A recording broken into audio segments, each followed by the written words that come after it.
O STF vai regulamentar as redes sociais e vai instalar a censura nessa semana. O Marco Civil da Internet, que é uma lei federal aprovada pelas duas casas do Congresso Nacional, que demorou anos para ser debatido, discutido, aprimorado e no fim ser aprovado, ele pode acabar nessa semana com uma canetada dos ministros do Supremo Tribunal Federal.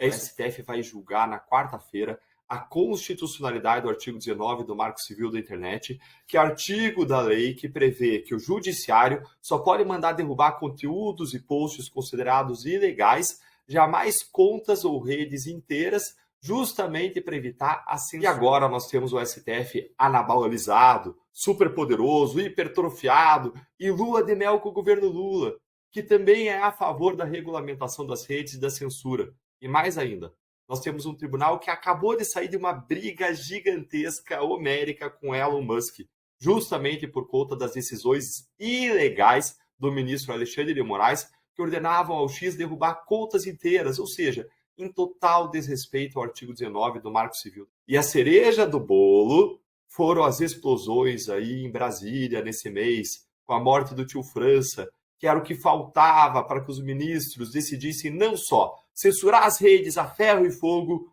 como também enfrentar de vez a anistia dos réus do 8 de janeiro para enterrar se esse artigo é constitucional ou não.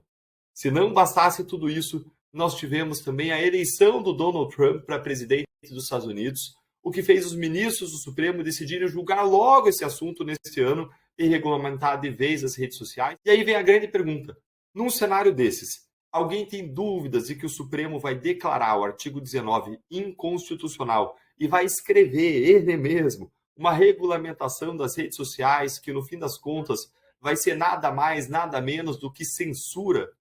Eu não tenho dúvida, sabe por quê? Porque a gente não precisa esperar o julgamento de casos para saber o que os ministros do Supremo pensam. Afinal de contas, eles mesmos nos dizem isso antes, pela imprensa, quando eles antecipam os julgamentos dos casos publicamente, seja em entrevistas, seja em recados passados por meio dos seus porta-vozes da imprensa. O saldo dessa semana deve ser um só. A censura será de fato instalada e quem vai perder não é só a direita, somos todos nós brasileiros. Quando a regulamentação das redes sociais e a censura entrarem pela porta, a liberdade de expressão será jogada pela janela. Agora eu quero ouvir a sua opinião. Você acha que os ministros do STF vão censurar as redes nessa quarta? A gente já tem uma ideia do que eles vão fazer, mas quanto? O saldo dessa semana deve ser um só.